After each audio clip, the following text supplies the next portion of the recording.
Hello guys, welcome back to our channel.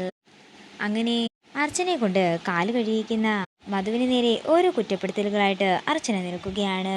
എന്നെ അപമാനിച്ചത് വഴി താൻ തൻ്റെ അനിയത്തിയെ കൂടിയാണ് അപമാനിച്ചതെന്ന് കൂടി അർച്ചന പറയുമ്പോൾ അതൊന്നും മധുവിന് താങ്ങാൻ പോലും സാധിക്കുന്നില്ല. തുടർന്ന് അർച്ചന പറയുകയാണ്, എന്നെ ഇവിടെ പിടിച്ചു വെച്ചെന്ന് കരുതി അല്ലെങ്കിൽ എനിക്കെന്തെങ്കിലും നഷ്ടപ്പെട്ടെന്ന് കരുതിയോ സച്ചിയേട്ടൻ എന്താണെങ്കിലും അനൂപേട്ടനെ ഇങ്ങോട്ടേക്ക് കൊണ്ടുവരാൻ പോകുന്നില്ല.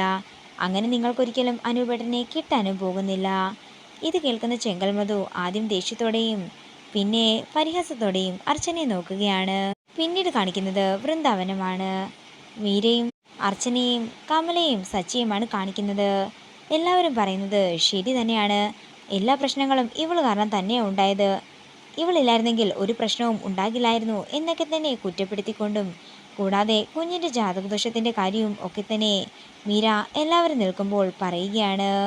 ഇത് കേൾക്കുന്ന സച്ചി ദേഷ്യത്തോടെ പറയുകയാണ്, ഞാൻ ആദ്യമേ ഒരു കാര്യം പറഞ്ഞേക്കാം, ഞങ്ങൾ എത്ര ആറ്റുനോറ്റും എത്ര വഴിപാടുകൾ നടത്തിയുമാണ് ഈ കുഞ്ഞിനെ കിട്ടിയതെന്ന് നിങ്ങൾക്കറിയാവുന്നതല്ലേ.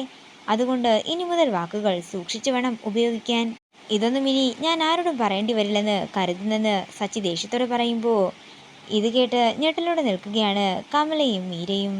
ഇതോടുകൂടി പ്രൊമോ വീഡിയോ ഇവിടെ തീരുകയാണ്. വീഡിയോ ഇഷ്ടമായെങ്കിൽ മറക്കാതെ ലൈക്ക് ചെയ്യുക, ഷെയർ ചെയ്യുക, കമൻറ്റ് ചെയ്യുക. കൂടുതൽ സീരിയൽ അപ്ഡേറ്റ്സിനായി മറക്കാതെ സബ്സ്ക്രൈബ് ചെയ്യുക.